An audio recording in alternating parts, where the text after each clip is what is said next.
भगवत गीता के ये 30 उपदेश आपको अपनी जिंदगी में हर जगह पर बहुत काम आएंगे। जिंदगी की हर मुश्किल में आपको राह दिखाएंगे। ये दिव्य उपदेश, ये बातें जानना समझना आपके लिए बहुत जरूरी है।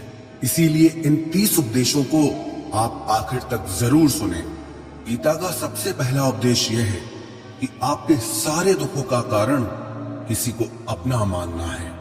आप कभी गौर करना, आपकी जिंदगी के सारे दुख, सारी तकलीफें, सारी चिंताएं वहीं से आती हैं जहां आपका अपनापन होता है कि ये मेरा है, ये मेरा अपना है। वहीं से आपकी जिंदगी में दुख आना शुरू हो जाते हैं। एक व्यक्ति के पास एक बहुत बड़ा महल था। उसने जिंदगी भर की सारी संपत्ति लगाकर उस महल को बनाया था। आसपास के शहरों के कई लोग उसके महल को देखने आते थे। कई बड़े बड़े सेठ उसके महल को खरीदने की कोशिश करते थे, पर वो महल उसका अहंकार था, उसकी जीने की वजह था। उसका उस महल में बहुत मोह था। एक दिन उसके महल में आग लग गई और वो कहीं बाजार गया हुआ था। जब वो घर लौट कर आया तो उसने देखा कि मेरा महल आग में जल रहा है। अपने घर को आग में जलता हुआ देखकर उसे इतना दुख हुआ। उसने कहा, अगर ये महल नहीं रहेगा तो मैं भी जिंदा नहीं रहूंगा।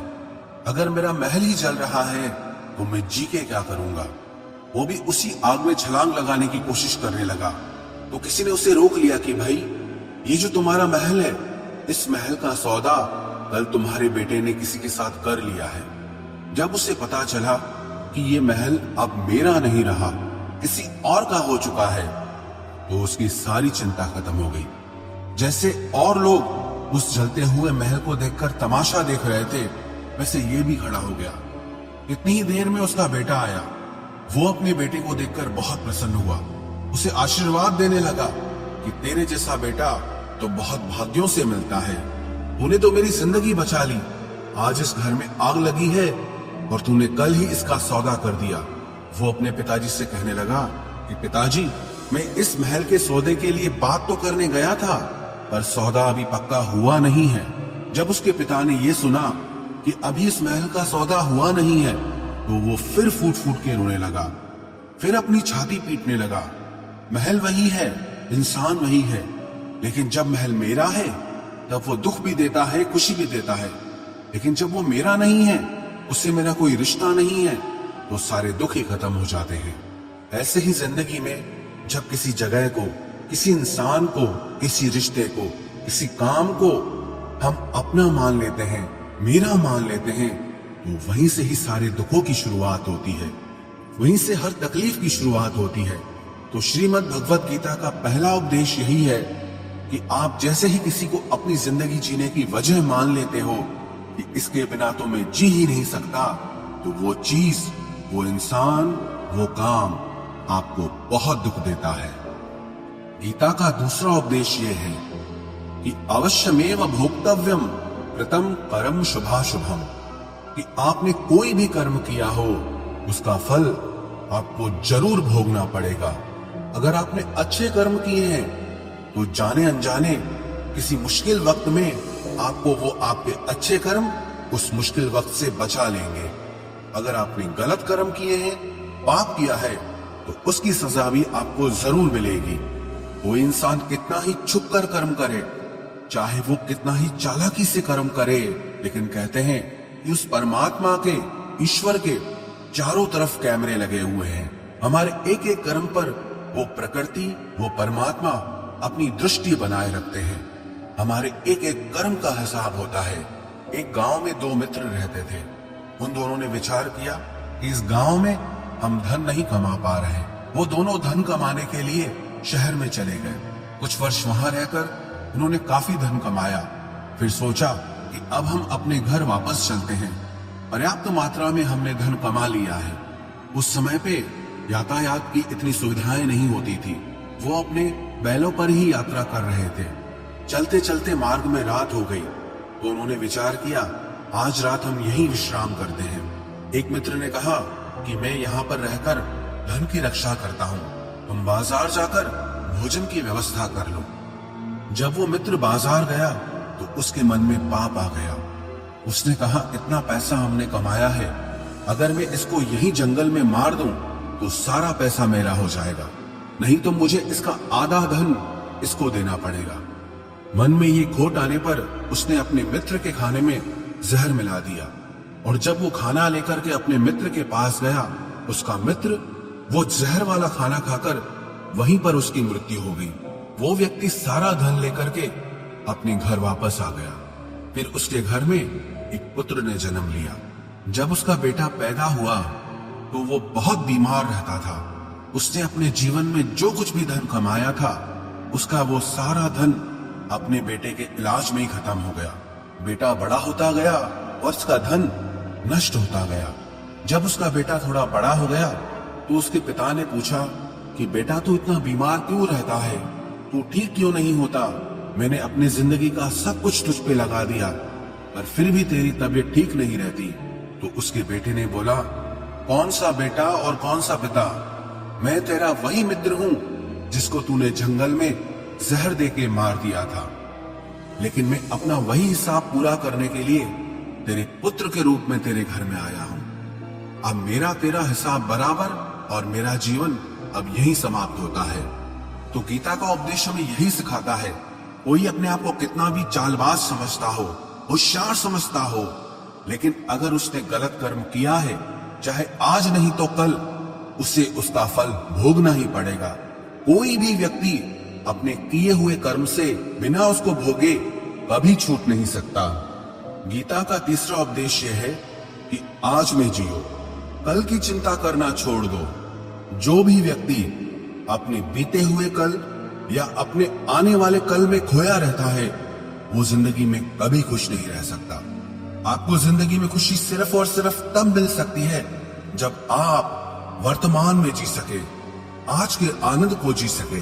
बीते हुए कल का और आने वाले कल का कोई वास्तविक अस्तित्व नहीं होता, वो सिर्फ आपकी बुद्धि और आपके विचारों में होता है। उसकी कोई वास्तविकता नहीं होती, उसे सिर्फ आप अपने मन के अंदर और बुद्धि के अंदर जीते हैं। लेकिन जिसे आप वास्तविकता में जीते हैं, वो आपका आज होता है, वो आपका चल रहा पल होता है। अगर आप अपने मन और बुद्धि को अपने कल में अटका के रखेंगे, अपने भूतकाल और भविष्य काल में अटका के रखेंगे, तो याद रखना आप कभी खुश नहीं रह पाएंगे। और अगर जिंदगी में खुश रहना चाहते हैं तो आज में और इसी पल में जीना सीखें। गीता का चौथा उपदेश यह है कि जो आपके साथ अधर्म करे, पाप करे, गलत करे, उसे दंड जरूर देना चाहिए। अगर आप उसे सहते हैं तो वो आपके साथ और गलत करता है। अगर आप उसे सहते हैं तो उसके पाप में आप भी भागीदार हो जाएंगे। अर्जुन श्री कृष्ण से कहने लगा कि जिनसे मैं युद्ध करने जा रहा हूं, ये सब मेरे भाई हैं, मेरे गुरुजन हैं, मैं इनके सामने कैसे हथियार उठाऊं, इनको कैसे मारूं? तो भगवान श्री कृष्ण ने अर्जुन से कहा कि जिन्हें तू अपना मानता है वो सब अधर्मी हैं, वो पाप के पक्ष में खड़े हैं, और अगर तू इनका वध नहीं करेगा, युद्ध नहीं करेगा, तो समाज में और भी पाप बढ़ेगा। क्योंकि जब कोई ऐसे पापियों को नहीं रोकता है तो ये और भी ज्यादा पाप करते हैं। ऐसे ही जब आपके साथ कोई गलत करता है, आपको चोट पहुंचाता है, दुख पहुंचाता है, और आप वो चुपचाप सहते रहते हैं, तो उससे सामने वाले को बल मिलने लगता है, वो आपको कमजोर समझने लगता है, और आपके साथ गलत करने को वो अपना हक समझने लगता है। लेकिन जब आप उसके गलत व्यवहार को, उसके अधर्म को रोक लेते हैं, उसका विरोध करते हैं, तब वो अपनी सीमा में रहना सीख जाता है। ये कलयुग है। अगर इस जमाने में आपको खुश रहना है तो आपको अपनी रक्षा खुद ही करनी होगी। कोई आपके साथ गलत करे तो उसको कभी नहीं सहना चाहिए, बल्कि उसका सामना करना चाहिए। गीता का पांचवा उपदेश यह है कि किसी से भी हद से ज्यादा मोह कभी मत करना। जिसमें भी आप सबसे ज्यादा मोह लगाओगे, देखना वो आपको जरूर रुलाएगा। मोह के वजह से ही आप किसी के पीछे मरते रहते हैं। मोह के वजह से ही आपको कई बार अपना अपमान भी सहना पड़ता है, और कई लोगों को मोह की वजह से ही अपना अपमान दिखता तक भी नहीं है कि सामने वाला मेरी इज्जत तक नहीं कर रहा और मैं उसके पीछे मर रहा हूं। मोह आपकी आंखों पे ऐसी पट्टी लगा देता है कि आपको सच और झूठ दिखाई ही नहीं देता, आपको किसी इंसान का चेहरा दिखाई ही नहीं देता। आप जो देखते हैं, जो सुनते हैं, उसी पर यकीन कर लेते हैं, फिर चाहे आपको कितना ही दर्द मिल रहा हो। अगर आप किसी इंसान को ठीक से समझना चाहते हैं, किसी की सच्चाई जानना चाहते हैं, तो उसके लिए ये बहुत जरूरी है कि आप उसके मोह से जल्दी बाहर आ जाएं। वास्तविकता में रिश्ते दुख नहीं देते, आपका मोह आपको दुख देता है। जिस दिन मोह खत्म, उस दिन आपको किसी भी रिश्ते से कोई दुख नहीं मिल सकता, क्योंकि आपको फिर कोई फर्क ही नहीं पड़ेगा। गीता का छठा उपदेश यह है कि आप वो मत करो जो सब करते हैं, बल्कि वो करो जो आपके लिए सही है। स्वधर्मम निधनम श्रेय परधर्मो भयावह। श्री कृष्ण ने अर्जुन से कहा कि जो तेरा कर्तव्य है, जो तेरे लिए सही है, जो तुझे करना चाहिए, तू वो कर।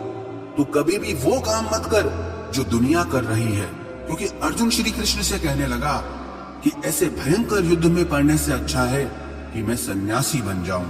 तो श्री कृष्ण ने अर्जुन से कहा कि सन्यासी बनना तेरा कर्म नहीं है, तेरा धर्म नहीं है, तू क्षत्रिय है। तेरा कर्म और तेरा धर्म यही है कि तू अधर्म का नाश करे, धर्म की रक्षा करे। ऐसे ही हर इंसान का एक अलग कर्तव्य होता है, एक अलग ही मार्ग होता है। तो कभी भी उस मार्ग पे मत जाना जहां सारी भीड़ जा रही हो। कभी भी वो काम मत करो जो दुनिया करती है कि आजकल ये ट्रेंड हो गया है, ये फैशन हो गया है, सब करते हैं इसलिए हम भी कर रहे हैं। सारी भीड़ यही काम कर रही है इसलिए हम भी यही कर रहे हैं।